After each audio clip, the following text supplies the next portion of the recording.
Hi friends, good morning. எல்லோரும் எப்படி இருக்கீங்க? இப்போ வந்து நான் ஒரு சின்ன மெசேஜ் சொல்கிறேன். இப்போ கொஞ்சம் வருஷமாக நான் பார்த்துட்ருக்கேன். என்னென்னா, ஒரு வீட்டில் 2 பசங்க இருக்காங்க. ஒரு பையன் வந்து வெளிநாட்டில் இருக்காங்க. அந்த வெளிநாட்டில் இருக்க பையன் வந்து அவங்க அம்மாவுக்கு வரக்குள்ளெல்லாம் ஒரு நல்ல சொஃபஸ்டிகேட்டடாக இருக்கணும் அப்படின்னு சொல்லிட்டு அவங்க அம்மா வந்து ஒரு சோம்பேறித்தனத்துக்கு தள்ளுறாங்க. அது எப்படின்னா, முதல் வாட்டி வரக்குள்ள தண்ணி குடத்தை கொண்டு வந்து கட்டில் பக்கத்தில் வச்சுட்டாங்க.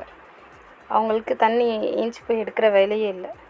அடுத்து ஒரு 2-3 வருஷம் கழித்து வரக்குள்ள ஒரு மொபைல் ஃபோன் வாங்கி தராங்க. அந்த மொபைல் ஃபோன்னால் நைட்டு தூக்கம் இல்லை. அதனால அவங்களுக்கு சுகர் ரைஸ் ஆகுது. அதனால் சுத்தமாக உடம்பு முடியாமல் போகுது. அந்த பாடியில் ஒரு இது இருக்கும்ல, ஸ்ட்ரென்த், அந்த ஸ்ட்ரென்த்தே இல்லை.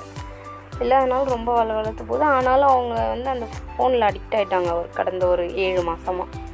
அதனால் அவங்களேருந்து வெளியவே பண்ண முடியல. இதுலேருந்து நீங்கள் என்ன கற்றுக்க